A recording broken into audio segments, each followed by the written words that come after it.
پەیامێکی ترامپ خەریکە ڕیسەکە لە عێراق دەکاتەوە بەخوری و هەموو هاوکێشە سیاسی و ڕێکەوتنەکان تێک دەدات.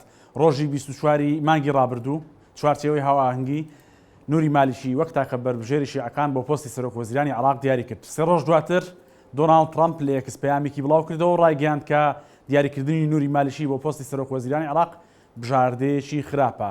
ئەو بە زمانی هەڕەشە داوای کرد کە دەبێت عێراق ئەو کەسە لە کاندیدکردن بۆ پۆستی سەرۆکوەزیران بکشێنێتەوە. ئەگینە لە داهاتوودا عێراق تووشی قەیران دەبێت و ئەمریکا یارمەتی نادات. سیویەکی مانگ جارێکی تر چوارچێوەی هاوئاهەنگی جەختی کردەوە کە نوری مالکی تاکە بەربژێریانە.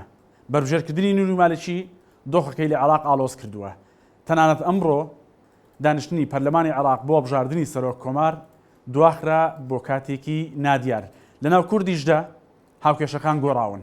ئەمڕۆ مەسرور بارزانی سەرۆشی حکومەت و جێگیری سەرۆشی پارتی لە دوانێکدا ڕایگەیاند ئەنجامەکانی هەڵبژاردننی پەرلەمانی کوردستان و هەڵبژاردننی عێراق جیاوازن و هیچ ڕێکەوتنێک لەسەر پۆستی سەرۆک کۆمار نەکراوە.